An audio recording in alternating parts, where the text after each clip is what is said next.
Hello Global Tea Hut, and welcome to November's Tea of the Month video.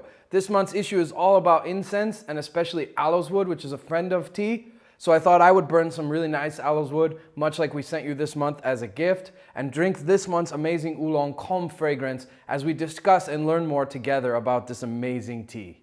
Let's get started. There are a few aspects of calm fragrance that make it a very, very special and unique tea. One of the most unique teas we've ever shared in Global Tea Hut, and they're all worth discussing. The first, of course, is the producer, Mr. Xie.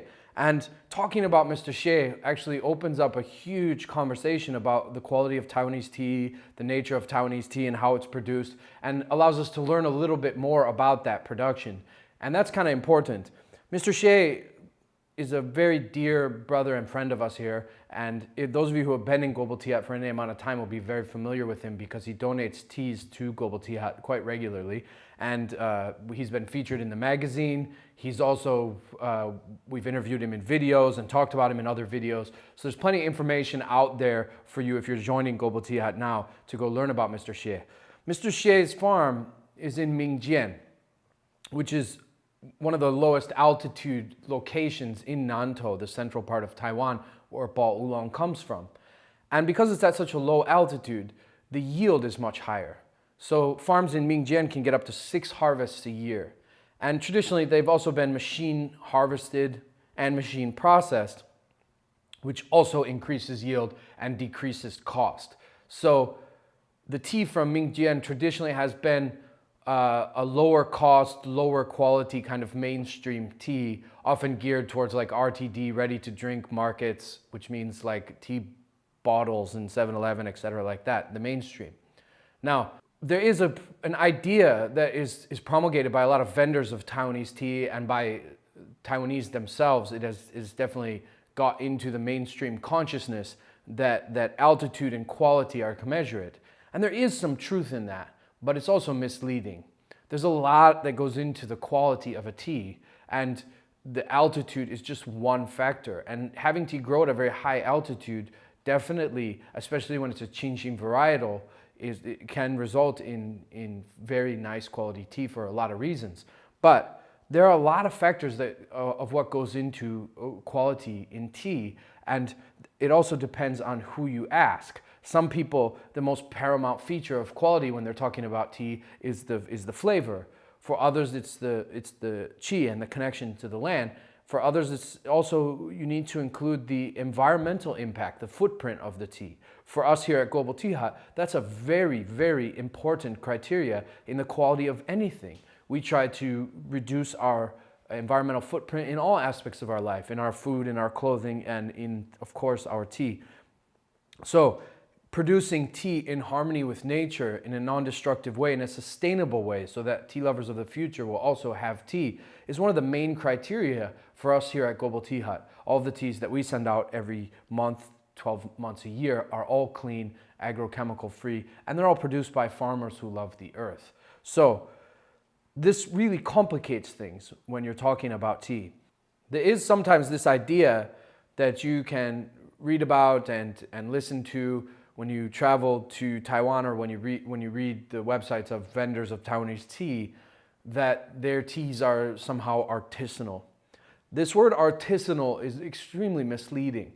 I don't even really know what it means. I think it means very different things to very different people. You see it on different websites referring to very different things. It's kind of a generic term and is very misleading. I don't know really what someone is trying to say when they're saying that their tea is artisanal. It certainly doesn't mean that the tea is completely hand processed, because almost no tea in Taiwan is completely hand processed. In fact, I know of only 2 tea farmers that are selling completely hand processed oolong in Taiwan. There might be others, but there's only 2 that I know of. I know of other farmers that do a little bit of hand processing for themselves or for special friends, but that tea's not for sale. I only know of 2 farmers, Zhou Xianbeng and Gao Dingzi, who are actually selling completely hand processed oolong tea, which that to me would warrant the term artisanal, when the tea is completely hand processed and has that much character and devotion and gongfu skill in it. because it requires, of course, a lot more skill to produce tea that way.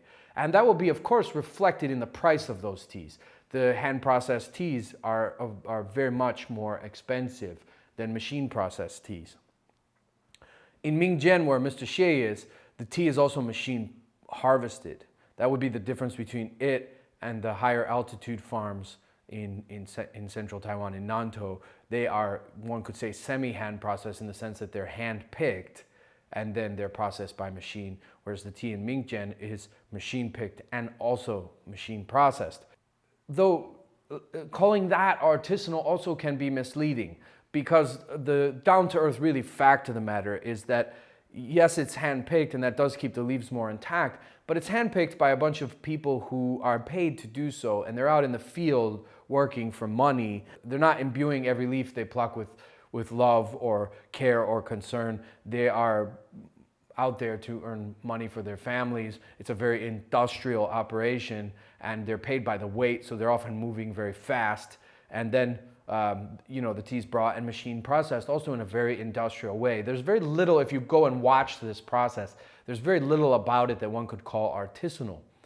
That said, I do think that altitude can make a difference, because terroir is the most influential factor in the quality of a tea. And if you go up higher into the mountains, deeper into the mountains in central Taiwan, you definitely get into better terroirs, better soil, better weather, better minerals in the rocks, etc. for tea than in Mingjian. And certainly that hand picking does keep the leaves more intact. However, there is a very strong need in the world for also teas that are higher yield and lower cost. And it's important that the organic, sustainable, healthy, ecological movement be implemented in every genre and every quality and category of tea. So we need higher yield, lower cost teas that are also produced organically and produced sustainably. And then we need high quality teas that are also produced organically and sustainably, which gives people the freedom to choose which kind of tea suits them, and they can trust that any of them will be healthy for them, healthy for their guests, and healthy for the environment and the earth, and of course healthy for the farmers who are farming it too. So if one steps back and says all things equal, is the altitude going to produce a better tea? Yes, because the terroirs deeper into the mountain are better. They have better minerals, better weather, etc. And also, is that hand picking going to improve the tea? Definitely. Doing any stage in the tea production by hand will improve the quality of the tea. However, that is all things equal. In modern times, all things are not equal, because what's happened is some of the lower altitude places, like Lugu, for example, where Dongding comes from, they lost a lot of their market when the mainstream was sold this idea that the higher the altitude, the better the quality of the tea. So traditional tea growing regions like Dongding lost a lot of their market shares. And recently, they've found a niche getting back into the oolong sales in Taiwan by traditionally processing their tea, so moving away from the newer trend of light oxidation and roast the greener oolongs to more traditional oolongs, and also by moving to organic, by being eco-conscious, by loving the earth, and by separating themselves in that way. And so you have this movement in the lower altitude regions where there's a stronger impetus towards organic. There's more sustainability, there's more organic farms than there is in the places where demand is higher. Where demand is higher, quantity is also needed, and the yield is lower because it's higher altitude. And also the processing of that kind of tea isn't really suitable for sustainable tea growth, as we've talked about in previous videos, and we'll mention again in a few minutes when we talk about the processing of this month's tea. So the quality of a tea is complicated by a lot of factors. And let's start out and let's talk about Mr. Xie and about what he's done that's very unique, and about why his tea kind of breaks the mold. Now, Mr. Xie is he's in a lower altitude region, and there definitely is machine processing, and this reduces cost and raises yield. So there is an ability to get a cheaper tea in larger quantities. But he brings to it a deep love for tea. So he has a really strong passion for what he's doing. So even though there isn't, it's machine harvested and not hand harvested, so it is, you could take a notch off its belt for that. And it is lower altitude, so there's more harvests, and the terroir is not as nice as some of the places deeper in the mountains higher up, and you could take a notch off for that. You got to put a big notch back, because he is much less in it for the money than the majority of farmers that I've ever met in my life. He absolutely loves tea. He loves to drink it, he loves to make it. He's always trying to improve his processing within the parameters that he has, within the parameters of that lower altitude and that terroir that he's in, and within the parameters of machine processing. Still, he's trying to work towards better processing all the time. And then number two, he loves the earth. Not only is he completely organic, but he has convinced all of his immediate neighbors to go completely organic, and about 25 other farmers in the Mingjian region. They have formed a co-op, and through giving free training and including people who have been certified organic into their co-op, they have helped promote organic tea way beyond their own farm. So he's doing so much for the earth and for tea and for the future of tea and the future and health of Taiwan, that you have to also add another notch back for that.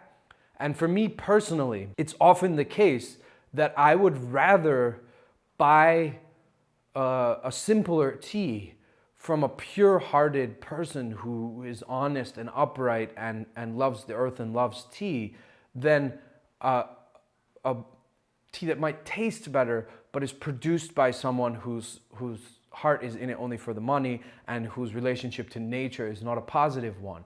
And so that the whole situation in which that tea is produced is much more cold and sterile and industrial and financially motivated. And so that tea, yes, it might taste better, but it's certainly not going to feel better. The transaction's not going to feel better. The story's not going to feel as nice. The heart's not going to feel as nice. And ultimately, all of that starts to go into how you determine the quality of the tea. The further you go in your tea journey, the more you will drink tea that way. There's the old Chinese saying, right? The amateur drinks tea with her mouth. The master drinks tea with her whole being. And whole being means whole being. Whole being. Drinking tea with the whole being. And that includes how the tea was carried, how it was produced, by whom, what relationship they had to the tea. Tea, the character, literally the character for tea is three radicals. The top radical is the radical for herb, medicinal herb, and the bottom is wood, and in the middle is man. And that's important because tea is a conversation between nature and man. It is a conversation between us and the plant kingdom and the mountains. And the nature of that conversation determines the nature of that relationship, and that has a definite impact on the quality of the tea, especially in a genre like oolong, because oolong is as much about the processing skill and the person processing the tea as it is about the varietal and the terroir. You have other kinds of tea like pu'er where it's much more about the terroir and the varietal than it is about the processing. And so much more of the quality is about how old the trees are and where they're from than who's processing it and how. But oolong is much more of a balance of this. And so, yes, by being in a lower altitude region with more harvests and by doing it by machine, there's a little bit less in the terroir and a little bit less in the processing. But then this one starts to come back up when you meet this beautiful man and see how open-hearted he is and how much he loves tea and how much he loves nature and is devoted not only to producing organic, sustainable tea that his son and his grandson and his great-grandson can continue so that future tea lovers will also have tea, but also in promoting that ideology to other farmers and helping them to make that shift in ways that you and I can't. We can only contribute financially by making the choice to buy organic tea and therefore creating a larger demand for it and more information, awareness, education. And part of the program that they've created for shifting farmers into organic tea production is to train them for free. So they get free training and they're helped and encouraged to make the shift. And then once they do reach the level of certification, they're included in the co-op, and their tea automatically goes to market, so they don't have to worry about being able to sell it. So what he's doing is very, very positive, very worthy of support, very heart-centered, and full of a passion and love for tea and for nature. And to me, that takes this more simple, ordinary place and simple, ordinary farmer and simple, ordinary production method and kind of shines a bright light on it that makes his tea much more beautiful to me and much more extraordinary and wonderful to drink than other teas from Mingjian, and often even higher altitudes deeper in the mountains that technically have better terroir. The second aspect of calm fragrance that I'd like to talk about is the processing. We wanted a tea that was very fragrant to match the topic of this month's issue, which was incense and aloes wood. So we knew we were going to get what's called a mixiang oolong, a honey fragrance oolong. And the tea has a honey fragrance because it is technically what's called a concubine oolong. Concubine oolongs are bug-bitten oolongs outside of the Eastern Beauty area of Hsinchu and Miaoli. The real birthplace of that is Beipu in Hsinchu County. And so those same jacids, katydids, leaf hoppers bite some of the lower altitude tea, like in Mingjian, but it's a different varietal of tree. So it's not the same varietal as the tea in Beipu, the Eastern Beauty. It's not the same varietal of tree. It's not the same terroir, and it's not processed the same. So Eastern Beauty has its own processing method. This is processed much more like a traditional ball-shaped oolong, and that's what concubine tea is a bug-bitten, traditionally processed ball-shaped oolong from central Taiwan, you could say. And in Mingjian with Mr. Xie, a lot of this mixiang tea started as a way to deal with the bug bites. We've talked about this before. The lighter oxidized greener oolong that began in the 80s began to suit the mainstream because traditional oolong was all more heavily oxidized and heavily roasted. Traditionally processed oolong for hundreds of years, it was semi-oxidized, but the range of semi-oxidation was much more narrow. If you take out the really, like Eastern Beauty, the ones that really stand out way over here, the traditional gap was much more narrow. It was like 40 to 70% the oxidation. Nowadays, it's much, much bigger because we've opened up all these much greener, lightly oxidized oolong. And that happened in the 70s and 80s with the industrialization of tea, trying to produce higher yield.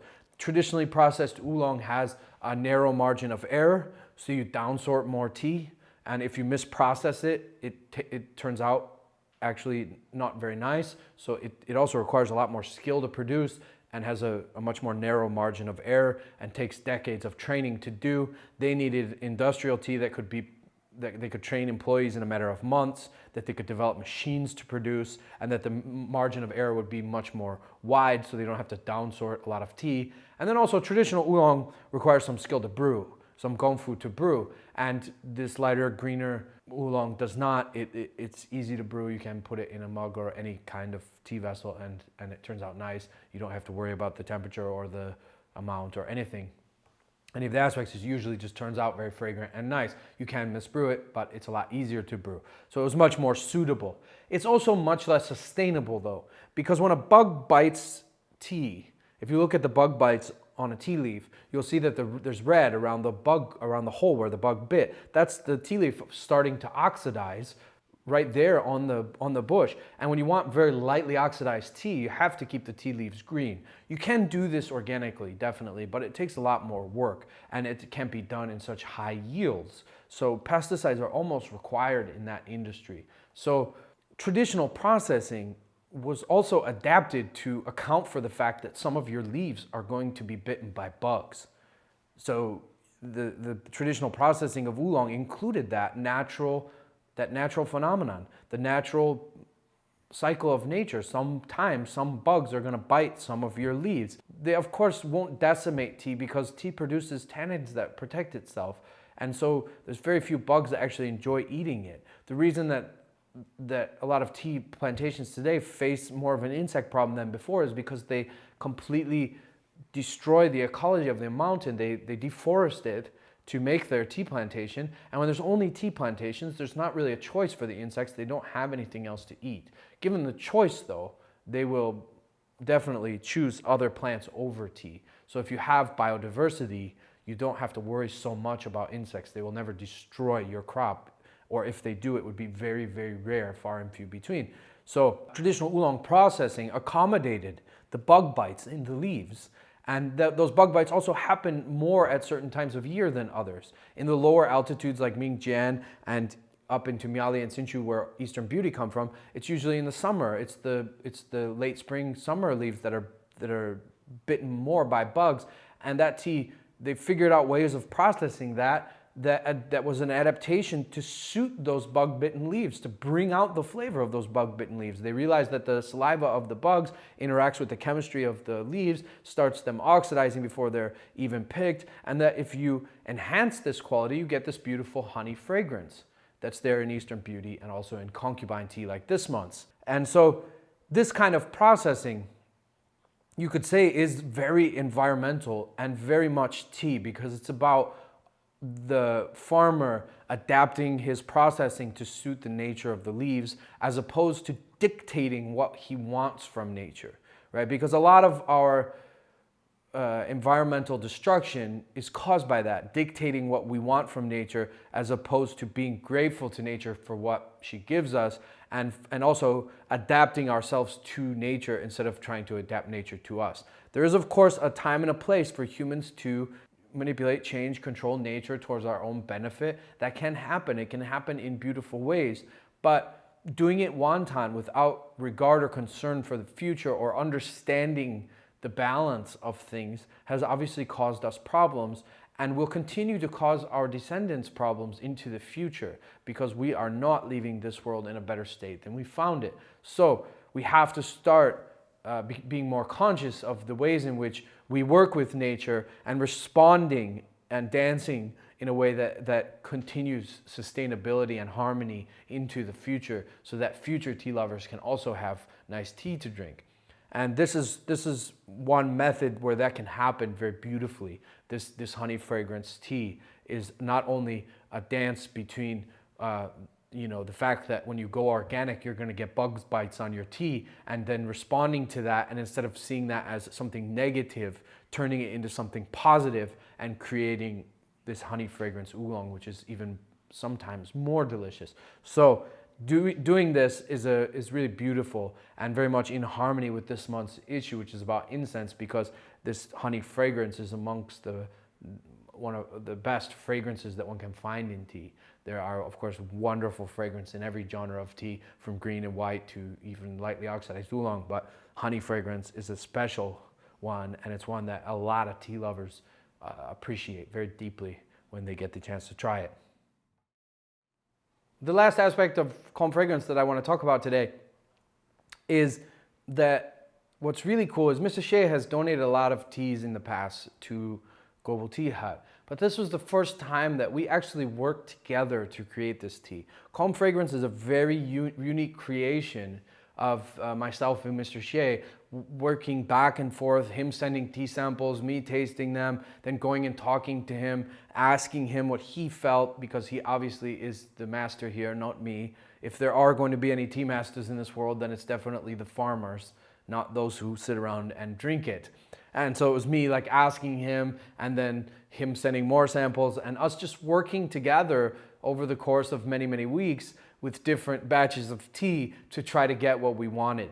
And working over the weeks with Mr. Xie on this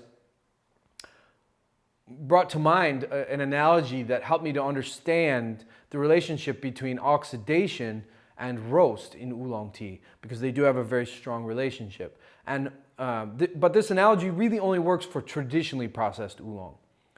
The analogy is that you could think of oxidation and roast as water, and you could think of the tea as as a jar full of water, and you have only so much water that you can use up. And both oxidation and roast take out some of that water, and you don't want to go beyond zero or you start to burn the tea. So, for example, you have a traditional Dongding tea, which has a lighter oxidation and a heavier roast. And then you have other teas which have a higher oxidation and a lower roast, but you only get so much water in the jar. Now, again, this analogy is only helpful in traditionally processed oolong, in that like 40 to 70% semi-oxidized range. When you include those greener oolongs, the lightly oxidized oolongs, if you try to think of things this way, it will be disruptive, because if you took the real lightly oxidized oolong that's full of water and tried to roast it very, very heavily, it would be like roasting flowers. They're just going to burn. So the moisture content is a part of that tea. So in traditionally processed oolong, you have this balance of oxidation and roast. And finding that balance was a lot of what Mr. Hsieh and I were doing. I wanted the tea to have 2 roasts. And so it's going to have a deeper roast, more akin to the way that traditional Tie Guan Yin is produced. Of course, Tie Guan Yin in Anxi has followed the market trend of Taiwan towards lighter oxidation and lighter roast and greener oolong. They followed Taiwan after the boom in Taiwan's tea industry. Anxi followed in the modern era. But traditionally processed Anxi Tie Guan Yin is amongst the most roasted oolong on earth, sometimes up to 72 hours. It's a very deep, strong roast. And I wanted a deeper roast, so I wanted Mr. Hsieh to roast the tea twice. Once semi-deep, and then let it cool down, and then a little bit deeper, and see what would happen. But I also wanted high oxidation. And working out how to balance these two resulted in some strange teas that were heavily oxidized and then had 2 short roasts, the teas that were more medium oxidized and then had a longer and a shorter roast. And we worked out the balances, and we got this together through sharing a lot of tea and a lot of cool experiments. We got a really, really cool result, which was this calm fragrance, which I love, because I feel like the 2 deeper roasts kind of brought out and sealed in the honey fragrance from the bug bites and enhanced it and brought it up. And I also like that at this time of year, there's more warmth in these tea, there's less moisture, so they kind of dry out. They dry out the body. This is obviously a great candidate also for aging. So this tea is really, really worth aging, because it has a deeper roast and is drier. The tea with a high moisture content usually has to pass through a very long, awkward stage before it will be nice. So aging that tea is usually not as good. Better candidates for aging are always the heavier oxidation, heavier roast, especially the roast, because they're drier and less susceptible then to molds or that wet storage kind of flavor. And they also will immediately start to transform in different ways, because they don't have to dry out the way that a tea with a lot of moisture would have to dry out. So this is a great tea for aging as well. In fact, we are going to age some of it. We at the center, we had Mr. Hsieh produce some extra calm fragrance for us for aging, to see what happens. And we made a promise with him that we would invite him over in 10 years and we'll all drink calm fragrance together. So calm fragrance is a really special tea, because we got to work with Mr. Hsieh and produce it ourselves, and the result is really, really amazing. And this unique combination of Mr. Hsieh and his beautiful heart and his commitment to the environment, and also this honey fragrance tea, this concubine tea, which is a really beautiful balance of nature and bug bites and processing that suits nature and is in harmony with nature and accepting what nature gives and turning it into something beautiful, as opposed to demanding from nature what we want. And then also this wonderful exchange between myself and Mr. Hsieh, working together over the course of more than a month, sending samples back and forth, which was so much fun. And the end result was that his expertise, because all I really did was taste the teas, is so much more his skill and his work that brought the perfect balance that I was looking for between a deeper roast, higher oxidation, and the honey fragrance. So I wanted the honey fragrance, but I also wanted a tea that was suitable for late autumn, full of deep, rich notes that kind of brought out the honey fragrance, but also made it a little bit more subtle, complex, and deep. And I hope that all of that is a part of your enjoyment and love and appreciation of this month's amazing tea. Calm Fragrance is such an amazing tea for aging and for watching the changes that happen over time that we decided we're going to give 3 packets away to Global Tea App members out there this month who share about Calm Fragrance, talk about Calm Fragrance, use social media, post your sessions of Calm Fragrance, photos or descriptions. And then amongst those who are out there talking about Calm Fragrance and helping us to promote Global Tea Hut, to grow this amazing community, we'll choose 3 people and send out a nice size packet of Calm Fragrance for you to age and continue to watch and explore the changes that are happening in this marvelous tea. As you drink this month's Calm Fragrance and burn your really beautiful, amazing aloes wood incense, take a moment to sit back and think of all your brothers and sisters in Global Tea Hut around the world, all of us enjoying this amazing tea, and may everyone be happy and full of love and light, and may the fragrance of this tea definitely calm you down and bring peace into your life. And remember that love is changing the world, cup by cup, fragrance by fragrance.